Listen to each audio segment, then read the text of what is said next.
부처님의 말씀, 진리의 말씀을 듣는 공덕은 대단히 크고 진리를 전하는 공덕도 크답니다. 진리 아닌 말을 진리인양 설교법설 하는 그 죄는 그 과보가 또한 대단히 크답니다. 오늘은 여러분에게 업을 중심으로 이야기할까 합니다. 십선도로 인도하고 연불로 이끄시는 붓다. 그러기 전에 사실은 화엄경에 계속 자성무소유 직견노사나 곧 부처님을 뵐 수 있다.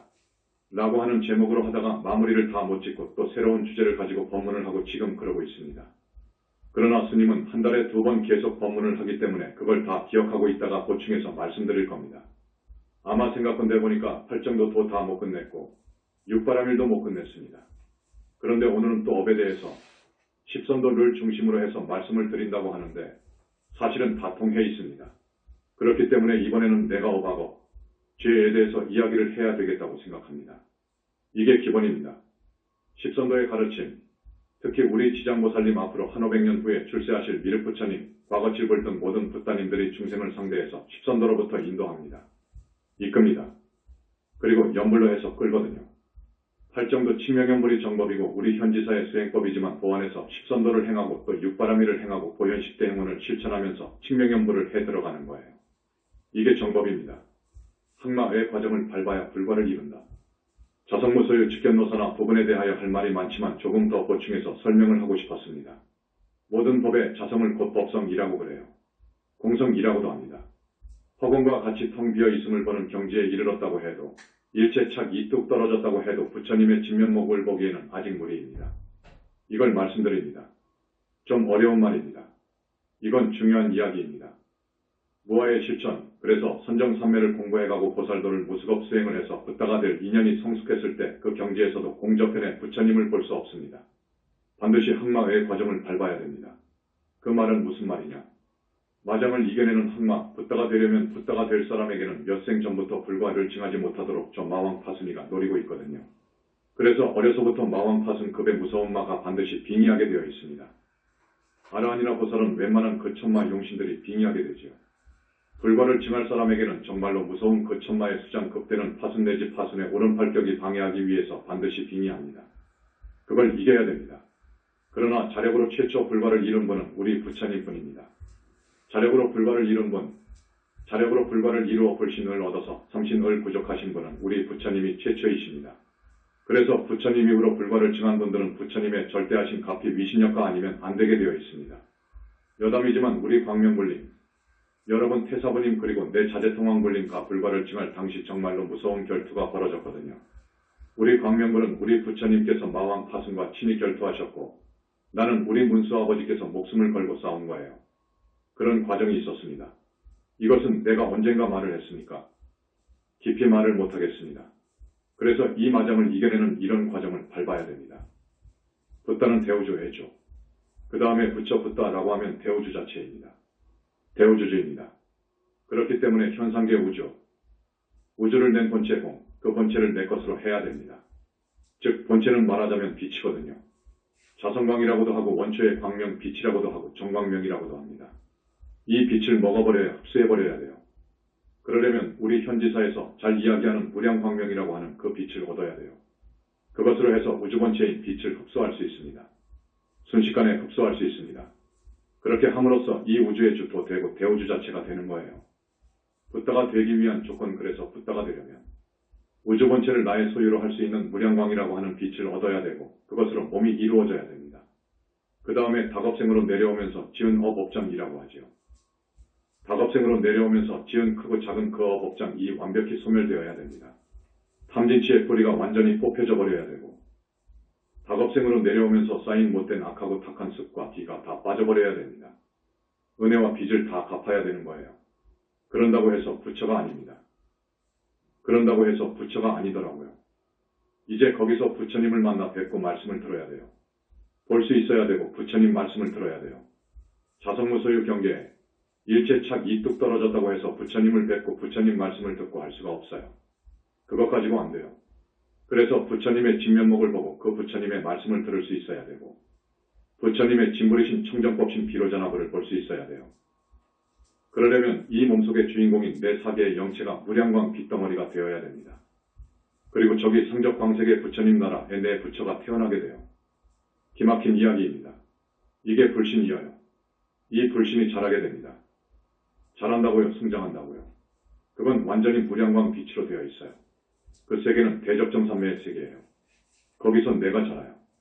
그 나상적 광세계의 불신과 인한 네 개의 영혼체가 합해져 버려야 돼요. 믹스맥스라고 해요. 믹스해줘요. 믹스하는 과정이 있어요. 그래서 완전히 붓다가 되었다고 생각이 되면 붓다의 인가가 나옵니다. 인가가 나와도 완벽한 붓다의 관문은 아직 가야 돼요. 더 공부해야 돼요. 그래서 광명불과 자재통황불은 그 과정을 10년 전에 다 끝냈습니다. 말로, 글로 표현할 수 없는 부처님 능력. 그러면 그 능력은 어떤가? 저쪽 세계 부처님들의 세계에 있는 그 붓다, 처음 불과를 이룬 광명불 자재통황불의 능력은 어떠한가? 대단합니다. 여러분 대단한 거요. 지금까지 별로 이야기하지 않았잖아요. 별로 이야기하지 않았습니다. 이것은 아직 이야기할 때가 못 되었습니다. 그래서 아직 이야기 안 했거든요. 요마일경에 부사의품이 나옵니다. 불가사의 하다는 부사의품이 나오는데 모든 불보살은 붓다들은 이러한 능력이 있다 하고 쭉 나와요. 그건 맞아요. 여러분 상상할 수도 없어요. 가령사대에 애 바닷물을 갖다가 한 털구멍 속에다가 집어넣는다 그거요. 그거 가능합니다.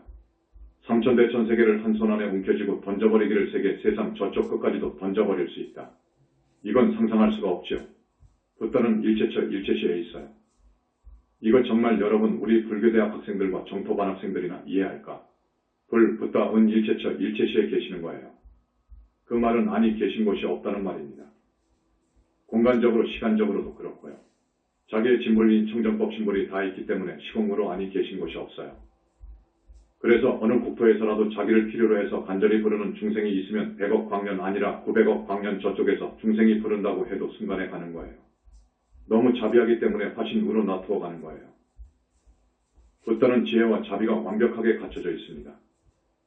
그 다음에 복덕이 정말로 완벽하게 갖춰져 있어요. 말하자면 이 세계를 살만한 복력이 있어요. 이걸 이해 못하겠죠, 여러분. 탐욕과 집착을 버려라. 여러분 스님이 자꾸 이야기하잖아요. 탐욕과 집착을 버려라. 이것 때문에 윤회를 하니까 탐욕과 집착을 버려라. 이것의 근본 원인은 아직 배 있느니라. 에고 이거의선짝이 자신의 이익만을 꾀하고 사회 일반의 이익은 염두에 두지 않으려는 태도. 이기심, 이기적인 나, 나라는 생각, 그 거짓 나 아닌 나를 나라고 생각하는 그놈, 그 생각. 이것이 없어져야 된다, 그거요. 이것은 또 무명이라고 하는 것 때문에 그렇게 되는데 무명은 또 무슨 말이냐? 말을 하다 보니 지금 격가지로 가고 있네요. 무명이라는 것은 부처님을 모르고 부처님 계심도 모르고 위대함도 모르고 능력도 모르고 우주적인 위상도 모르고 법도 모르고 진리가 뭔지도 모르는 거예요. 그러면서도 선지식이라고 하거든. 아닙니다. 그건 악지식이지요. 선지식이라고 하면 최소한 부처님이 계심을 알아야지요. 가장 핵이 되는 그것도 모르면서 또 보지도 못했으면서 어떻게 선지식이라고 합니까? 그렇지 않습니까? 불교라고 하면 부처님 계심 실존 위대하신 그 위상 등을 알아야지요. 그것이 핵이 되어야지요. 그런데 그 핵심이 다 빠져버렸어요. 2600년 동안의 불교는 그 핵심을 잃어버렸습니다. 중생은 나 아닌 것을 나라고 생각한다. 핵심을 잃어버리게 한원수 주범 강호냐? 무아입니다. 무아를 잘못 해석해서 그렇게 되어버렸습니다. 이 현상계의 일체의 존재법은 사실은 실체가 없다. 그 말은 맞아요. 그 의미로 말씀하셨지만 주로 말씀하신 의미는 그게 아니에요. 부처님께서 무아를 말씀하신 의도는 중생이 나 아닌 것을 나로 생각하기 때문에 이런 생각을 버리도록 그 집착을 놓도록 하기 위해서 무아를 말씀하신 거예요. 그러니까 있다 없다가 아니에요. 무슨 영혼이 있다 없다 무엇이 있다는 등 그걸 말씀하신 적도 없어요. 당초에는 그런 말을 할 필요가 없었어요. 1250명을 모아놓고 그런 말을 할 필요가 없었어요. 그저 모든 중생은 나 아닌 것을 나라고 생각하기 때문에 그 집착 욕심이 생기거든요. 욕심이 생기고 집착이 생기고 번뇌가 생기거든요. 그 원인을 뿌리 뽑으려고 무아를 말씀하신 거예요. 나 아닌 나를 나라고 집착하니까 이것을 때려 부수기 위해서 무아를 말씀하신 것입니다. 영혼체가 없다는 말로 지금 해석하고 있는데 그건 천부당만 부당합니다. 윤회하는 주체는 영혼체이다. 영혼체라고 하는 윤회의 주체가 없어버리면 어떻게 되느냐? 스님이 가끔 이야기하지만 윤회할 수도 없어요. 금생으로 끝나버려야 돼요. 태어나서 죽어버리면 끝나버려야 돼요. 그 영혼체가 주인인데 그것이 있어서 업을 짓고 그것이 업을 받고 그럽니다. 아함경 제1공경에 유업보이무작자 라는 말이 있습니다. 지은 업과 본은 있는데 짓는 자가 없다는 거라. 우리 부처님께서는 그것을 다른 의미에서 말씀하신 거예요. 공의의 입장에서 말씀하신 것이거든요. 그런데 일상으로 돌아와서 현상세계로 돌아와서 그렇게 해석을 한단 말이에요. 업보는 있는데 짓는 자가 없다 그거라. 그게 말이 됩니까? 현상세계에 들어오면 말도 안 되지요. 공에서 볼 때는 일체가 없으니까 공이니까 청정 허공 자체니까 지옥도 뭣도 일체가 없지요. 그런데 그렇게 공에서 보면 안 되거든요. 나와서 보면 지옥도 있고 인간도 있고 그렇잖아요. 그런데 현상계나 본체계나 나라고 하는 실체는 없다. 이렇게까지 해석하고 있거든요. 이것이 큰 병입니다. 이거 고칠 수 없는 병입니다. 우리가 지금 그렇지 않다고 해도 절대 믿지도 않고 들으려고 하지도 않아요. 그런데요, 이 무화를 이렇게 해석해버리면 앞으로 불교는 설 자리가 없습니다. 그래서 불교가 인도 사회에서 망했습니다. 인도 힌두교에 흡수되어 버렸잖아요. 자, 윤회의 주체도 없는데 어떻게 윤회하느냐 그거요. 주체가 없는데 어떻게 윤회를 하느냐 그거야. 할 수 있다. 해가지고 논리를 개발한 것이 많잖아요. 여러 가지 식이라든지 아래야식이라든지 상속이론이라든지 등등을 막 내놨지만 그건 말도 안 되는 거예요. 전혀 말도 안 됩니다. 그건 윤회의 주체 자격이 없습니다. 그래서 내가 윤회의 주체 자격을 한 5에서 8가지를 내놨는데 절대 그렇지 않아요. 영혼이라고 하는 영혼체가 주체입니다. 그것은 영혼이 죽지 않습니다. 주체가 되려면 영혼이 죽지 않아야 돼요. 그 나가 있어야 돼요. 찰나생 찰나멸하는 그런 식은 윤회의 주체가 될 수 없는 거예요. 부처님의 도움 없이는 불보살이 될 수 없다. 자, 우리가 자력으로는 보살이 되고 붓다가 될 수 없다는 거예요. 자력으로는 보살이 못 돼요. 윤회 벗어나기 어려워요. 부처님의 가피가 필수입니다. 정말로 부처님의 가피가 필수예요. 우리 영산불교 현지사는 그렇습니다. 부처님이 계시니까 믿으라고 하지요. 어떻게 계셔요? 30 이상 80정호가 문제가 아닙니다. 빛의 광이 찬란한 것이 문제가 아니에요. 광이 현란해요. 몸의 10군데에서 빛이 나가는데 흡수하더라도 배광신광이 그렇다고요. 말로 다 할 수 없이 아름답고 희유하고 불가사의하단 말이에요. 방광하게 되면 정말로 그 방광하는 장면은 스님이 몇 번인가 아마 경문을 읽어주었을 겁니다. 그렇다고요. 이 빛이 삼천대천세계를 구석구석까지 비춰버린다고요. 그런 부처님이 계시고 그 부처님의 능력은 얼마나 어마어마하느냐. 앞에서 삼천대천세계를 들어서 던져버린다고 했는데 그것보다 더 어려운 신통이 있어요. 그건 뭐냐? 중생들의 업을 소멸하는 힘이 더 무섭습니다. 이건 그 누구도 못합니다. 부처님밖에 붓다밖에 못하거든요. 우리가 과거생 금생에 와서 지은 죄를 닦아만 준다면 얼마나 고맙습니까? 닦아줄 사람이 없어요. 자기가 받아야 되는 거예요. 부처님을 만나지 못하면 닦아줄 사람이 없어요. 업장을 소멸해 줄 사람이 없어요. 광명불 자제통왕불의 능력기왕의 광명불 자제통왕불을 이야기했기 때문에 조금 더 이야기하겠습니다. 오늘 처음 이야기할 거예요. 2009년도이니까 지금부터 한 8년 전입니다. 광명불이신 태사부님의 능력은 이미 업장 소멸의 단계가 넘어갔어요.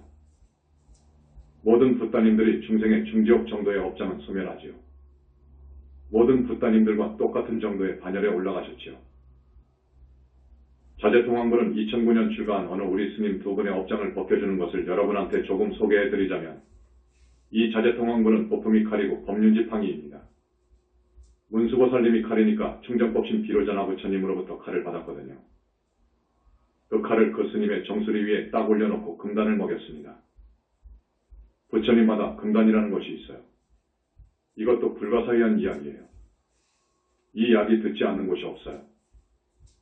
먹이면 뜻대로 되게 되어 있습니다. 그래가지고 사형체를 꺼내었습니다. 영체를 꺼내기 어려워요. 이제 그 영체를 딱 분리해가지고 칼을 정수리에다가 대고 업장을 벗기는데 살생투도 사암망후한 업장이 벗겨지더라 하는 것만 말씀드립니다. 여기에 있는 것이 몸 안에 4개의 영체 중 3개는 이미 상적광 세계에 있는 그 자재통합물한테 가 있거든요. 여기 이 몸뚱이에는 4번 영체 하나만 있습니다. 그 4번 영체도 무량광으로 되어 있습니다. 그래서 이 스님의 법문은 부처님을 대신해서 하는 것이고 우주의 진리를 이야기하는 것이고 붓다는 우주 진리 자체, 우주 자체입니다. 그래서 비로소 법문할 수 있는 허가를 받은 것이지 그런 요의 레벨라고에 올라가지 못하고 법문한다는 것은 굉장히 위험합니다. 대단히 위험합니다. 진리 아닌 말을 많이 합니다. 부처님을 모독하고 능멸하고 법을 모독하고 능멸하는 말을 한다고요. 아마 이렇게 많은 천법 대중 앞에 올라가서 법문할 때 큰 문제가 될 말을 꼭 하더라고요. 조금 깊이 들어가다가 보니까 말을 하지 않을 수가 없지요. 그런데 정말 법을 모독하고 부처님을 모독하는 말을 하더라고요. 무관업을 짓는 15가지 부처님과 법을 모독하게 되면 그 정법훼손의 과거 대망어제 스님이 여러 번 이야기했을 거예요. 이건 무관업 이상입니다.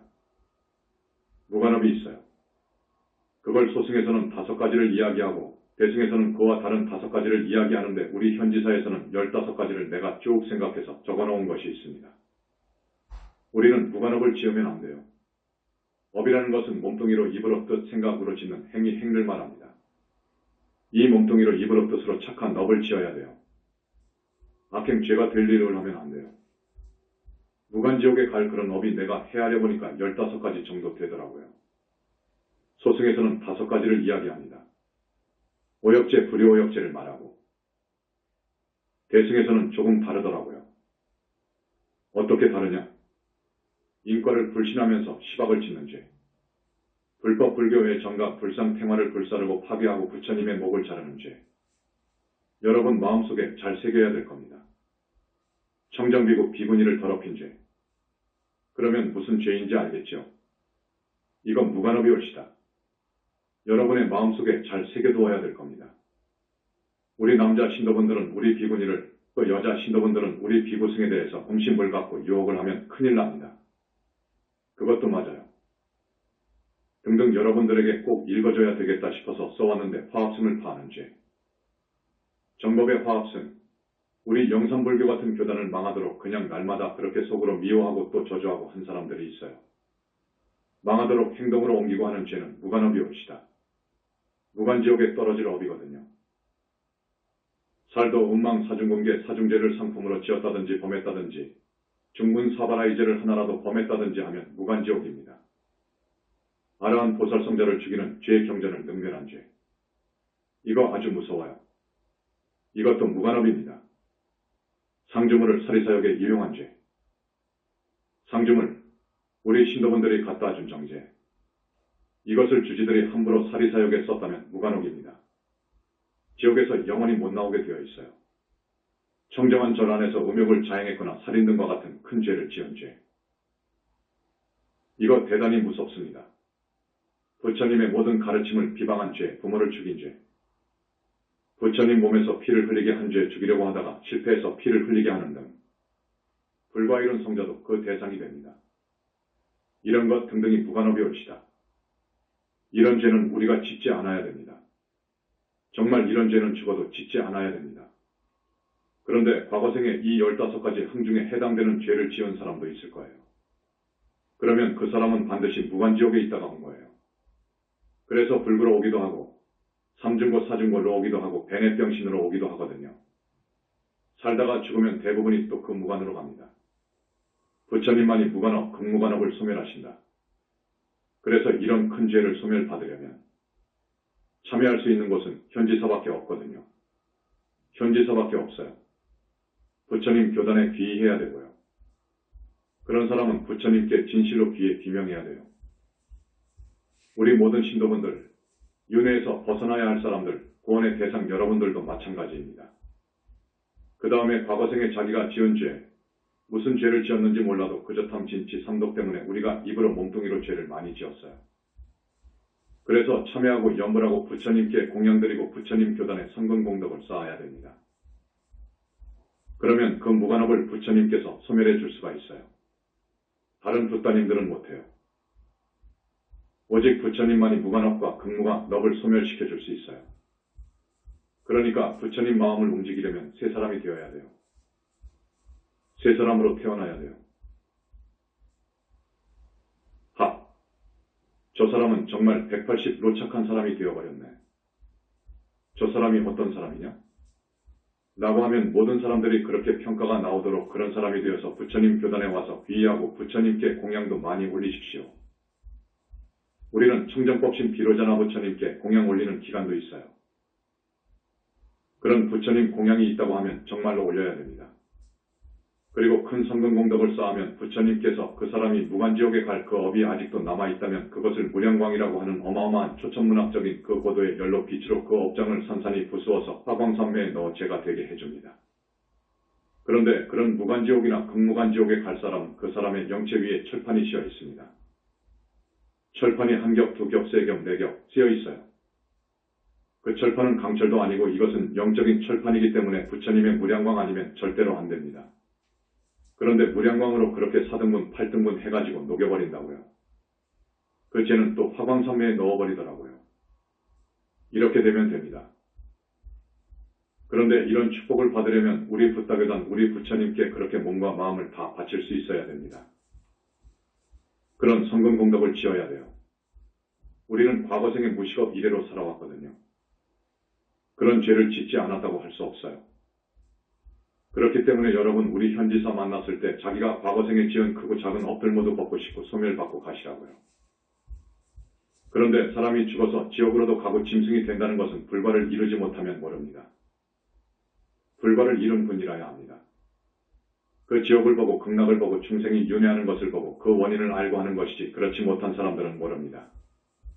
우리 부처님께서만이 육도를 이야기하셨고 육도윤회를 이야기하셨고 그 원인은 업에 있다는 말씀을 하셨고 업카르마, 업의 법칙을 말씀하셨고 인연법 연기를 말씀하셨습니다.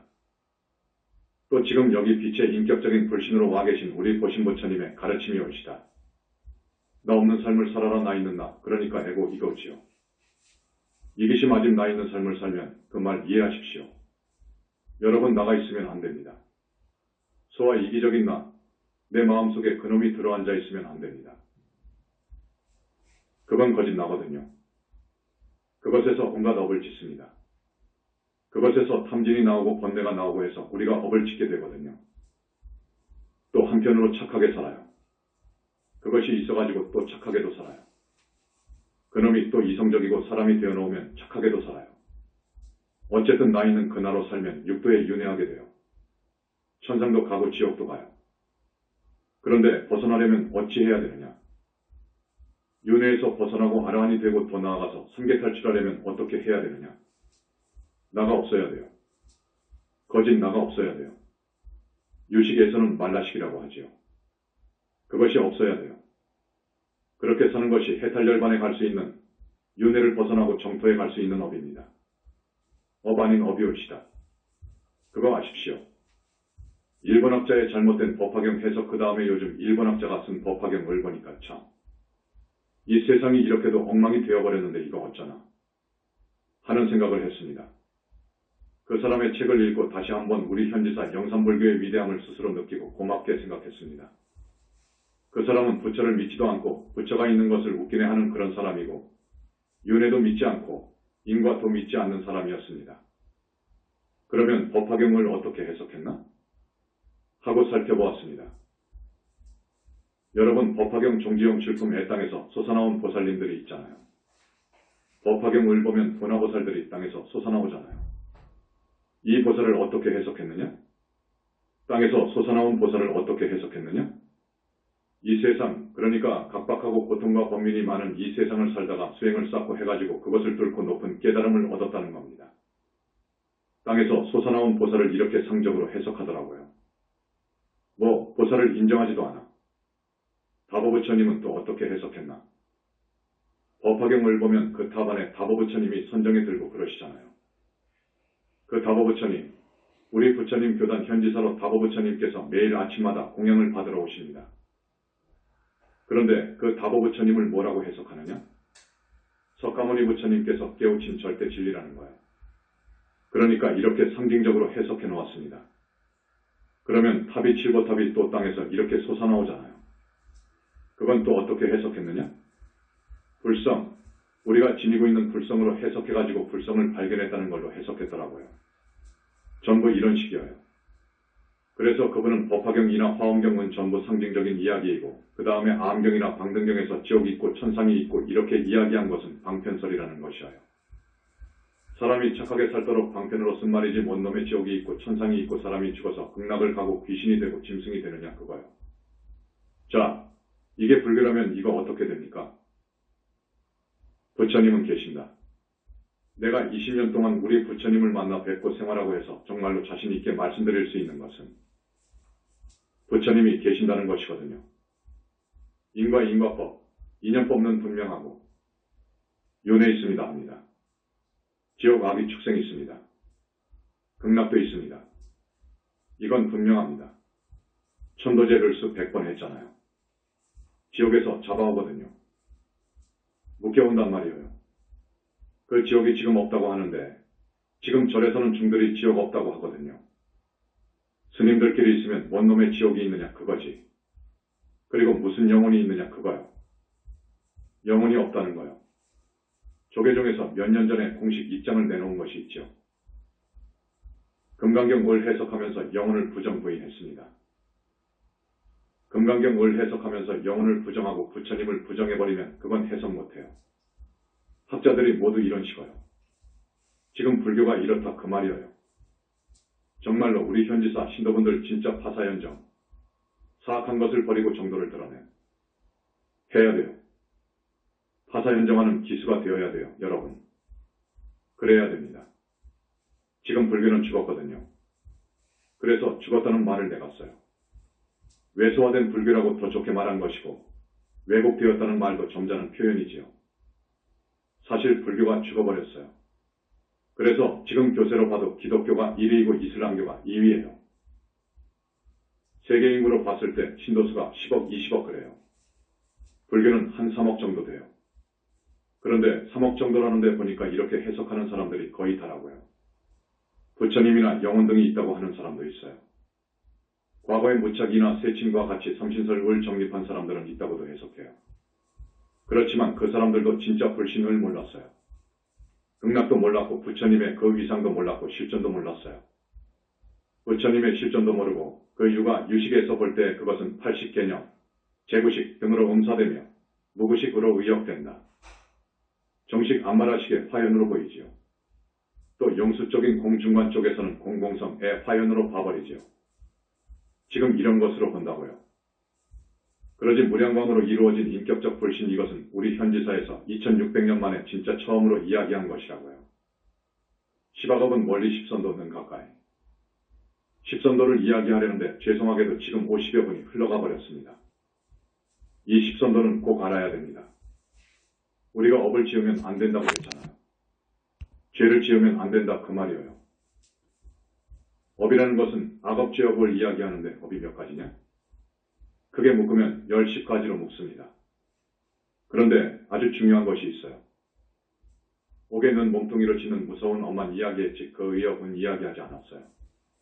그런데 십선도에는 나옵니다. 우리의 뜻 생각으로 짓는 업이 있어요. 탐진치입니다. 이것이 가장 핵심이에요. 이것 때문에 입으로 욕도 나가고 못된 말도 나가고 몸뚱이로 못된 짓을 하거든요. 이 생각이 반듯해야 되는데 중생은 이 생각, 이 마음은 전번 시간에 말씀드렸다시피 오욕에 물들었다고 했잖아요. 중생은 오욕에 물들어 있어요. 다겁생으로 살아왔기 때문에 그 물든 정도가 너무너무도 심하거든요. 그 바탕에서 경계를 당하면 탐욕심이 일어나서 욕심이 생기고 욕심이 지나치게 생기면 남의 물건을 슬쩍 훔치기도 하고 예쁜 여자가 있으면 못된 욕심 싸움이 생겨서 유혹을 해가지고 사고를 치고 그러잖아요. 그리고 보기만 해도 믿고 어쩐지 그냥 확 때려주고 싶어하는 사람과 시비가부터 어쩌고 저쩌고 옥신각신하다가 보니까 자기도 모르게 옆에 몽둥이가 있으니까 때려가지고 죽어버렸거든요. 이렇게도 죽이기도 합니다. 이게 탐진치가 문제입니다. 이 마음속 생각 이것이 문제거든요. 탐욕심, 그 다음에 성내고 미워하는 마음, 그 다음에 올바른 생각, 이 아닌 삿된 생각, 어리석은 것 이거든요. 이 삿된 생각이 아주 무서운 거예요. 그래서 이 뜻으로 세 가지가 아주 무서운 업을 짓는 원인이 돼요.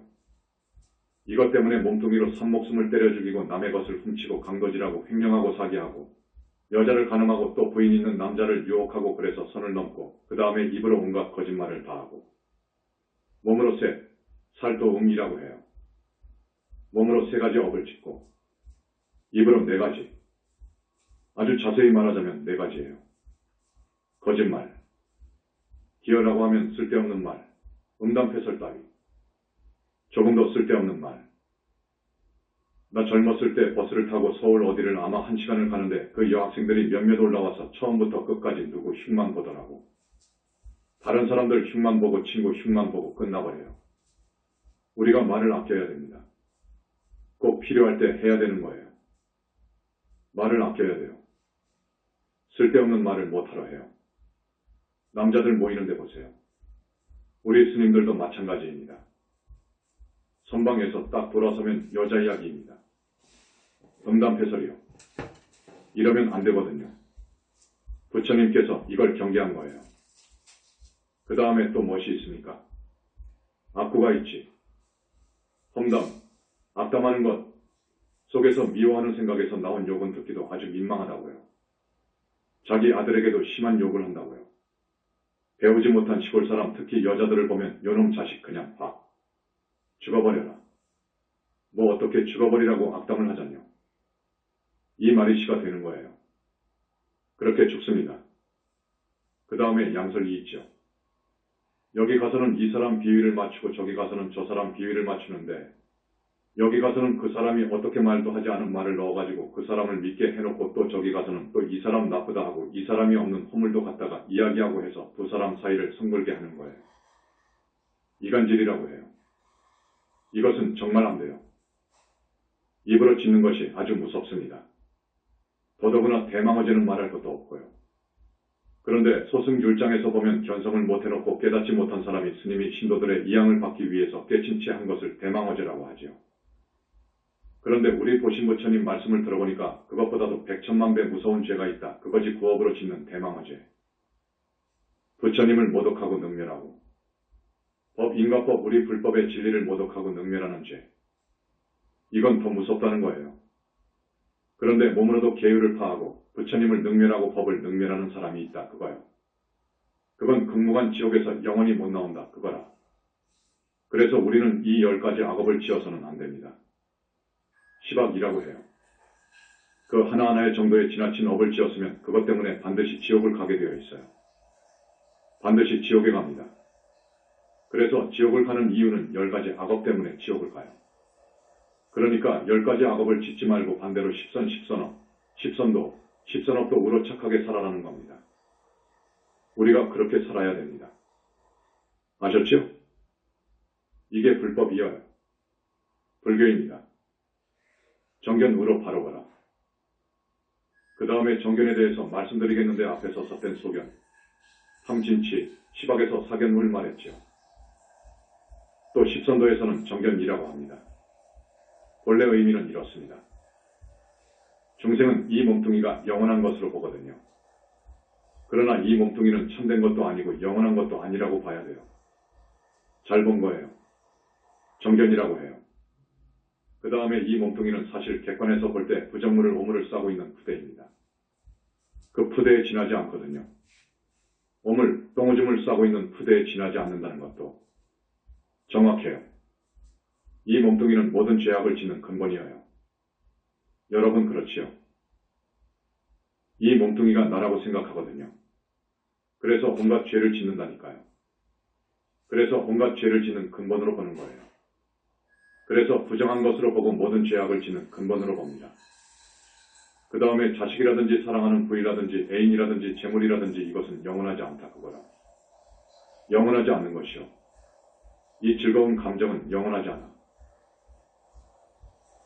이것은 오히려 고통을 가져다주는 대상일 뿐이에요. 이렇게 봐야 됩니다. 이걸 고라고 그래요. 세상만사가 고라 그거지. 고 아니라고 생각하는 자식 사랑, 애인 부인 사랑, 남편 사랑, 재물 사랑, 이 세상 미련 등 이 모든 것은 결코 오래가지 않는다는 거라. 그 사랑이, 그 감정이 오래가지 않는다 그거라. 또 명예와 권력, 지위 그것도 오래가지 않는다 그거야. 그런 행복은 오래가지 않는다 그거라. 사실은 알고 보면 이것이 다 고통의 대상이더라 그거라.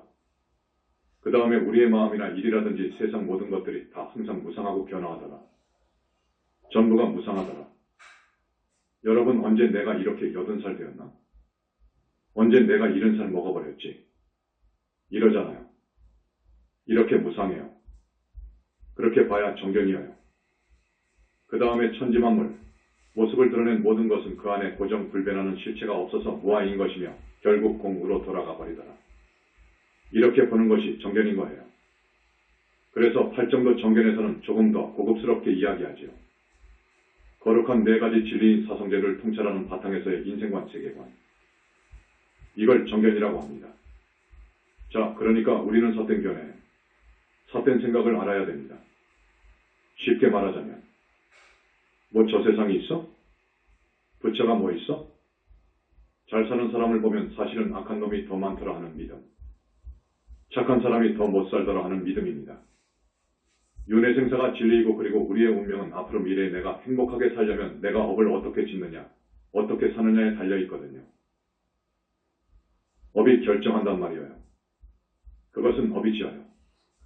그 업은 인연법, 연기법으로 해서 때가 되면 시절 인연이 되면 결과 과보를 받게 됩니다. 우리 여러분들은 그것을 알아서 다음 생도 또 그 다음 생도 영원히 잘 살 수 있는 길로 들어와야 되고 그렇게 실천행해야 됩니다. 인재를 낳는 태교, 관음태교. 여러분만 그렇게 하실 것이 아니라 여러분이 가장 귀하고 사랑스럽게 키우는 자녀들, 자녀 교육을 시켜야 돼요. 자녀 교육을 꼭 십선도 교육을 시키십시오. 또 업을 닦는 것은 부처님께 비의하는 것이고 연불하는 데 있으니까 어렸을 때부터 계율, 십선계율을 하나씩 일러주고 연불하는 그 습관을 익히도록 해주십시오. 또 아직 태어나지 않은 자손을 바라거든 인재를 낳는 방법이 있습니다. 관음태교라는 인재를 낳는 태교가 있습니다. 이 관음태교 그리고 어린이 교육, 청소년 교육은 대단히 중요합니다. 이게 중요하거든요. 저 유대 이스라엘들 보세요. 거의 4,000년, 5,000년 동안을 세계 각지로 흩어져가지고 정말로 눈물로 살았다고 해도 과언이 아닙니다. 히틀러 당시에는 300만 명이 희생되었어요. 서구라파에서 유대 사람이라면 막 죽였거든요. 그렇게 압제를 당하고 핍박을 당한 그 유대가 2번 다시 이런 삶을 우리 후손들에게 물려주지 않으리라 해가지고 유대 어머니들이 교육에다가 생각을 돌렸습니다. 그래가지고 태교에 관심을 가지게 되었습니다. 거기는 외도지만 외도 하나님 태교 그리고 유아교육에다가 그렇게 신경을 쓴 결과 몇백 년이 흐르지 않았는데 유대 이스라엘과 얼마나 강국이 된 줄 압니까? 매년 세계 노벨 수상자들의 1, 3은 유대예요. 이 기막힌 일입니다. 세계 각계각층 지도층이 유대예요. 지금까지 노벨상 100년 역사 수상자들을 보면 인구 15억의 중국이 6명 정도, 인구 12억의 인도가 7명, 한국이 노벨 평화상 하나 있어요. 여러분 이거 분하지 않습니까? 분하죠. 길이 있습니다. 유대를 누를 수 있는 오직 하나의 길이 있다고요. 그 길을 여러분 아십니까? 그 길이 있습니다. 관음태교 그리고 유아교육, 청소년 교육에 관심을 가져야 됩니다. 국가적으로 신경을 써야 돼요. 그러면 됩니다. 앞으로 30년, 50년 있으면 우리가 세계를 지배할 수 있어요. 시작할 때부터 관음보살님의 가피로 잘 살아요. 그러니까 그 화두만 이야기하고 오늘 끝내겠습니다. 박수. 나무 영산불멸 학수상전 시아본사 고원실성. 석가모니불 석가모니불 석가모니불 석가모니불. 천상천하무여불 시방세계 영무비 세간소유와 징견. 일체무유여불자 고아일 신기명정매.